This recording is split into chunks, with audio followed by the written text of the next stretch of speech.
தமிழில் பல்வேறு எழுத்தாளர்களின் படைப்புகளுக்கு தனது தூரிகை மூலம் உயிர் கொடுத்தவர் ஓவியர், பக்க வடிவமைப்பாளர், இதழ் தயாரிப்பாளர் என பல களங்களில் பணியாற்றியவர் ஓவியர் மாயா.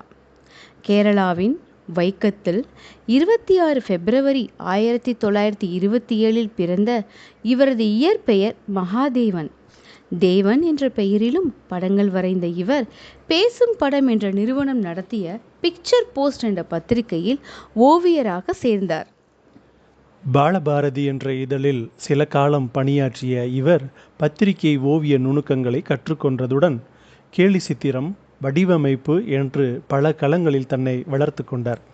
1955 ஆனந்த விகடன் இதழில் பணி சேர்ந்தார். இப்பணி ஓவியரின் வாழ்வில் பல கதவுகளை திறந்துவிட்டது.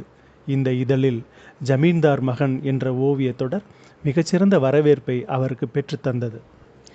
ஜெயகாந்தன், கொத்தமங்கலம் சுப்பு, பரணிதரன், கோபுலு, சாவி, மணியன், தாமரை மணாளன், வாணி உள்ளிட்ட பல படைப்பாளிகளுடன் சிறந்த முறையில் பயணித்தவர் ஓவியர் மாயா.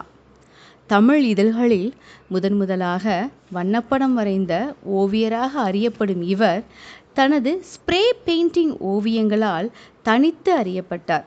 இது மாயாவின் ஓவியம் என அடையாளம் காணும் வகையில் தனித்துவமாகவும் உயிரோட்டமாகவும் அமைந்திருந்தன.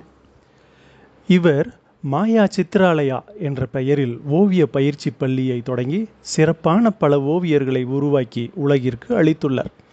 மாயாவின் வாழ்நாள் சாதனைகளை கௌரவிக்கும் வகையில் ஓவியர் மணியத்தின் நூற்றாண்டு விழா விருதும், அகரம் ஃபவுண்டேஷன் மூத்த ஓவியருக்கான விருதும் வழங்கப்பட்டு ஓவியர் மாயா சிறப்பு செய்யப்பட்டார். பட்டம் பாராட்டுக்களை விட ஓவியம் வரைவது மட்டுமே அவருடைய முழுமையான சந்தோஷம். தொடர்ந்து 12 மணி நேரம் ஒரே இடத்தில் அமர்ந்து வரையும் ஆற்றலும் உறுதியும் அவருடைய தனித்த அடையாளம்.